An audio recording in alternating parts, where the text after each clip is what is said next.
Conversation with Tim Roughgarden, head of research A16Z. He was at the Blockchain Week conference here at Berkeley. I attended another session, actually, numbers of sessions where researchers offered their insights and showed their papers and posters and all of that stuff. I want to talk about my conversation with Tim because I think what Tim's doing is really interesting to me, and particularly this is more of a personal interest maybe than an investment interest, in a sense that, and I'm going to explain why. I think it's going to be self-explanatory. But the question, of course, is why am I doing this? Why am I going to these conferences? Why am I talking to people like Tim? And why is this interesting for this podcast? Well, the purpose of this podcast is to give people a sense of what it feels like to run a hedge fund. And I've said many times, we read a lot of books and we go to conferences and all that kind of stuff, which is part of our knowledge creation process. And I think going to this particular conference is incredibly important because blockchain technology is one of those areas where university departments overlap. And when university departments overlap, that's an opportunity for investment. I'm going to explain what I mean with that. This is Not Even Wrong podcast. It's November 1st, 2022. This is Krim Delco. For the day, the fund is up 15 basis points. The market is down 40 basis points. For the year, we're down 45%. The market is down 17.2. We're underperforming by 27.8%. So this conference, this whole San Francisco Blockchain Week is I would say it's a gathering of researchers, academics, investors, entrepreneurs that are in the space of blockchain. I want to structure this talk in three sections. First, I want to give a motivation. Why am I talking about this? Why are we here? Why is this important? Second, I want to talk about the particular conversation I had with Tim Roughgarden and why this, I think, is such an interesting space. I think it's going to materialize it a little bit more. And then third, I also want to talk a little bit about the opportunities actually that we see and where we think that there could be money-making opportunities. So first, motivation. Why is blockchain such an interesting technology? I think I've spoken about this in my last episode where I spoke about the Zero Knowledge Proof workshop that I visited, which is also part of the context of the San Francisco Blockchain Week. This is an area where university departments overlap, and that's always interesting. In fact, it's almost a signal. Like if you're really looking for interesting investments, if you're looking for okay, what area should I be working in? What are interesting questions? Look for areas where university departments overlap, and this is definitely one of those. Now, of course, there's many areas where university departments overlap.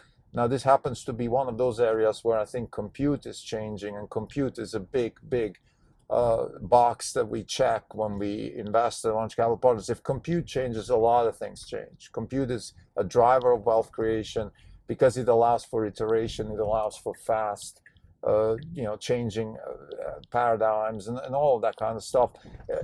In a sense, compute is the workhorse of iteration. So when you change compute, you change the workhorse of iteration, and you usually speed it up, or at least you enable new ways to organize society, for example, new ways to think about society and all of that kind of stuff. And I think blockchain technology is really at the core of this. We see the blockchain technology space today like the web in the early 90s. So it's a new way of organizing society, literally. And the web was very limited.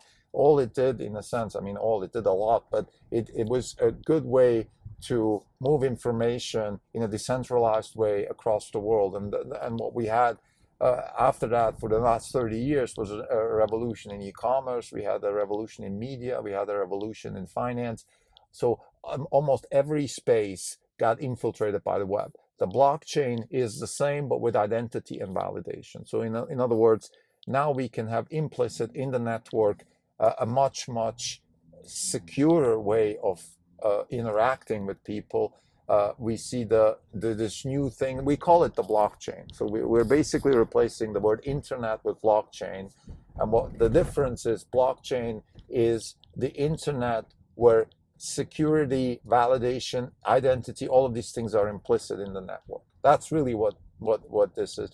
And the opportunities that come from there are immense. And now I want to talk about the second thing, my conversation with Tim Rovgarden. Tim Rovgarden is a researcher at A16Z. I think he's head of research there, and he talks a lot about crypto economics. Now, he doesn't like the word. He actually, in his speech, gave that. He revealed that he doesn't like the word. What he talks about is mechanism design. In other words, if you have this opportunity now to build a network on or a network, let's call it a blockchain, that is built on protocols, and those protocols will have certain outcomes. So the question now is, how do we design those protocols? What is it actually we want? What are the outcomes we want? We have the ability to design a blockchain or a conglomerate of blockchains. Let's call it the Internet of Blockchains. And those blockchains will have a certain desired outcome in every specific domain, and we can design that. And that's kind of the world that Tim lives in. And you can already see why this is so interesting, because this encompasses a couple of university departments. It encompasses economics. Within economics, micro and macroeconomics. It encompasses computer science and math, algorithm design, even hardware design, electrical engineering. So we're back to this overarching space where different university departments are overlapping, and this is so exciting. Now, the specific conversation I had with Tim was, I asked him, how will scarce money, how will something like Bitcoin actually affect innovation? In other words, could an economy come to a halt if money becomes too valuable, if people just hoard money? His answer was, we don't know. His answer was, I am doing a lot of work with political scientists. He mentioned a person from Stanford that he's working with. I'm doing work with microeconomists, but he said, I am actually not aware of macroeconomists that think about this problem, which is a very interesting observation. I think it's in line with what the Bitcoin maximalists and the Austrians are talking about, which is they're saying, well, current macroeconomics is really hijacked by Keynesian economics, where monetarism, or the money being a driver of economics, is implicit in the theory. And therefore, if you have scarce money, you don't really have macroeconomics anymore the way we see it today. I think this hopefully explains to listeners why this conversation is so interesting to me. I'm a trained economist, and I've been working and thinking about money actually all my life, more, not necessarily professionally, more as a hobby, like what is the source of money, why does it exist, and all those kinds of things. And I think this is such an interesting new way, and Tim said it, he said, we're going to have experiments in society where we're going to think about macroeconomics from the perspective of scarce money. We're going to think about microeconomics, which is what he called mechanism design, game theory, and all of those things. I think on the game theory side, we're probably okay. We've had also, I think Google famously hired Hal Varian, one of the big microeconomics researchers of my time, that's back in the 90s. And I think Hal Varian's main job at Google was to help design algorithms for auctions and pricing of advertisements and all those things that Google really pioneered. I think in this new world, we're actually overlapping now even into where we're going from microeconomic questions such as, for example, auction design, towards really macro questions. Okay, how will scarce money actually affect things like innovation, things like growth? Could it be that an economy literally comes to a halt because of scarce money? Those are questions, and I asked him if he has an answer, if he has, what are his thoughts on this? And I think it was very interesting. His answer was no, I don't know, I haven't thought about it too much.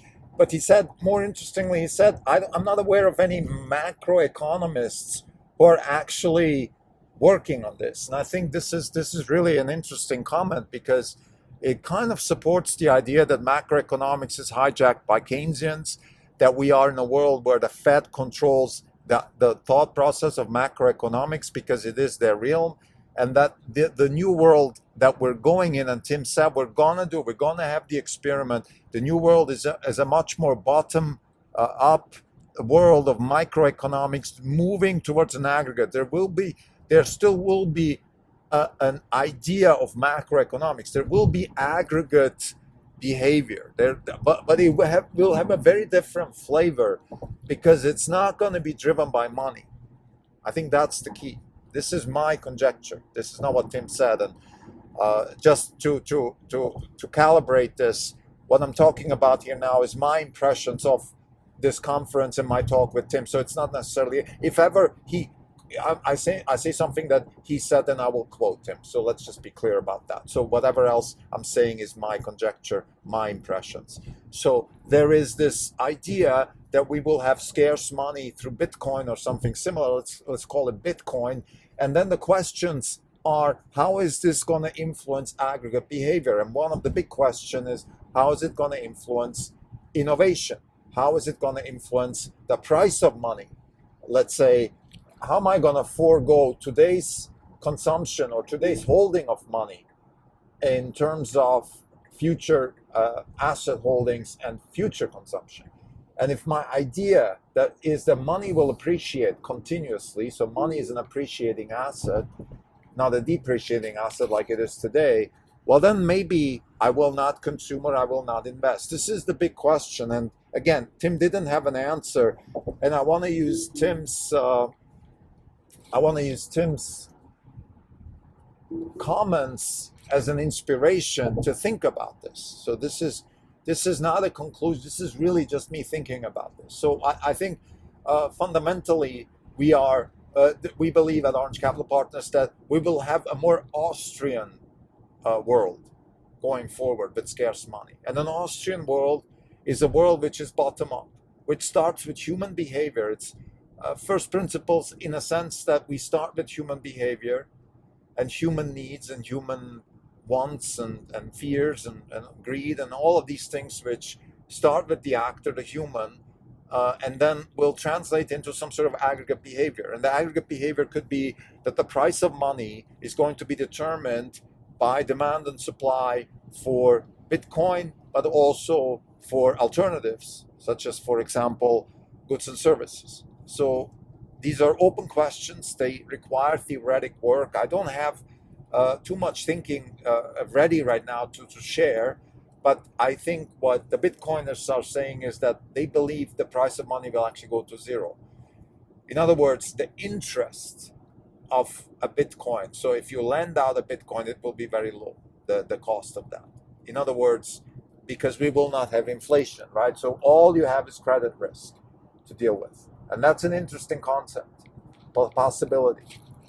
There is the other school of thought that says, well, the interest of a Bitcoin should be related to the appreciation of the Bitcoin. But I don't see that necessarily, because you still own the Bitcoin, so you don't really care about its appreciation. All you care about is the foregone consumption.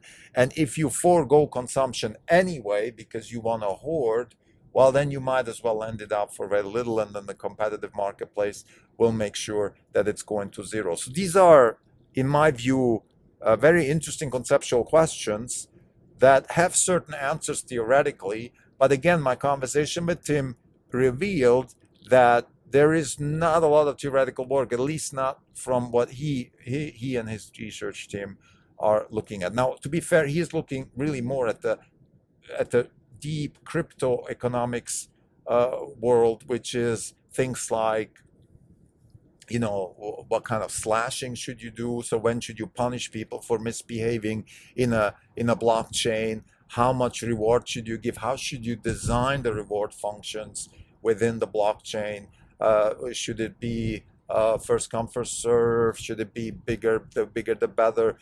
Block size questions, fees versus block rewards. Should Ethereum have a depreciating, appreciating, or steady sort of value function? So those are the questions that he deals with, which are all incredibly interesting questions. And I can't emphasize enough how important it is that we're overlapping here, that we have macroeconomics math, we have macroeconomics, we have comp sci, and actually he said it in his talk. He said, make macroeconomics your own. So have computer scientists think about the aggregate behavior of humans. By the way, when we talk about behavior here, I have to say, there's a whole other area which says, well, why should it just be humans, all right? We could have bots too. and then we have this game theory with bots whose behavior we actually know, which is interesting. I had this conversation with somebody recently, and they told me that it's relatively easy to model something like, let's say, the behavior of atoms and particles, because they are consistent. Their behavior is consistent. Maybe the possible degrees of freedom are very high, but the behavior is relatively consistent. The same applies to crypto economics, right? The actual, like, if you use bots as actors, then their behavior is relatively consistent, unless you have a randomized function in there somewhere. But let's put that aside. Versus human behavior, for some reason we don't understand it very well. In other words, it's not deterministic. It's almost deterministic, but not fully deterministic. And on aggregate, it's certainly not deterministic, because we do have constantly, in other words, crazy behavior. So those are the thoughts. And again, like, just to summarize this part of the episode here, the reason we go to this conference is really to create knowledge for ourselves. And this is a beautiful example of how knowledge is created, because we come in with certain assumptions, we listen to presentations, we talk to people, we ask questions, and then we change, we adapt, we develop new types of knowledge. And this is a beautiful example. So we can't emphasize enough that how important it is to read, how important it is to think about these problems, and to talk to people in the field, and calibrate your knowledge with them. Okay, like me talking to Tim is not just, it's let me calibrate myself, let me see where do I stand, and what does he have to say relative to my knowledge, and how can I adapt my knowledge. So those are all really interesting observation that I wanted to share. And the third point I want to talk about in this episode is now, okay, where are the opportunities in the blockchain world? We believe the opportunities in the blockchain world, like, we're looking for the web browser and the email sort of blockchain, of Web 3.0. So Web 1.0 was web browser email, 2.0 was social networks. What's the 3.0? We don't know. Like, we don't really have an answer to that question. But that's not the point. If we had an answer, maybe it would be wrong anyway. Like, this is not a cookie cutter world where we just check boxes. I think we have to be a little bit more granular here, and just think about, okay, what is an opportunity? Where is wealth being created? Well, wealth is being created first and foremost if we have, like we said, we have overlapping fields. And to be honest, the most interesting field right now that we see is actually Twitter, which is ironic, because we don't like the Twitter deal. But another thing we need for wealth creation is somebody like Elon Musk at the helm of something. We need the hammer. Andrej Karpathy said it very well in his Lex Friedman interview. We need a hammer. We need somebody with top-down, mission-driven orders, and then we need a bunch of smart people executing against that. And actually, the application within a social network, to us, seems like a possible breakthrough killer application for blockchain. Because you could have, and Tim talked about this, Tim talked about the desired behavior of a network that we can design. We can have a desired outcome within a social network, and then we have to sort of reverse game theoretically engineer, how do we design a protocol so we have desired outcome. What's the desired outcome? Free speech, with no authority in the middle deciding what is to be said, what is not to be said. But then we have certain things we don't want to see on the platform. Child porn, calls to violence, these kinds of things. We don't want them. We just don't. That's not acceptable by our society. Even pet torture. Like, there's things we just don't accept as a society. So we don't want them on the platform, but everything else we want. People that disagree with masks should be allowed to disagree with masks, the same way people that think that people should vaccinate, they should be able to say that. We should have a conversation. We should have arguments. We should be able to organize ourselves in a way that allows for knowledge creation and development of new knowledge through a free exchange of information, which is really what free speech hopefully will morph into. So this is the opportunity. And like I said, we think that Twitter could be actually one of the most interesting areas of application. It's not clear what Musk is doing, and just from reading anecdotally, the people he surrounds himself with are not the most impressive people right now, the Twitter people. or ex-Twitter people and all that. But that's okay. Let's leave that. Let's leave that an open question. And again, the purpose of this particular episode is just to sort of calibrate the field, see where we stand, what are the opportunities, and not necessarily make judgments. So to summarize, my conversation with Tim Rovgarden, very interesting, very inspiring, creates new knowledge in terms of thinking about, okay, what are the macroeconomic implications of a scarce currency? What are the macroeconomic implications of the mechanism that certain protocols, such as Bitcoin, for example, are producing? So instead of thinking just about the protocol design and the mechanism design within the protocol, we can also think about aggregate behavior, which is very interesting. Tim said, I don't know of any macroeconomists who are thinking about this, so this is a completely new field, actually, which is another very interesting point. So for PhDs out there, or PhDs to be grad students, think about this problem. This is a very interesting problem, I think. So we have economic theory applied to the blockchain and to certain protocol dynamics, but that's more game theory and micro theory. How about more of the aggregate stuff? And one of the big questions that I had to Tim was, okay, how will scarce money, something like Bitcoin, affect innovation? What's going to be the price of money? I think the answer is the price of money, the price of credit itself will be fairly low, in fact zero, but you will have a substitution problem, whereas am I going to part with my scarce and appreciating money for future innovation? That's a big question that needs to be answered. So again, very inspiring, very interesting, and highly encouraging to do further research in this area. Thank you.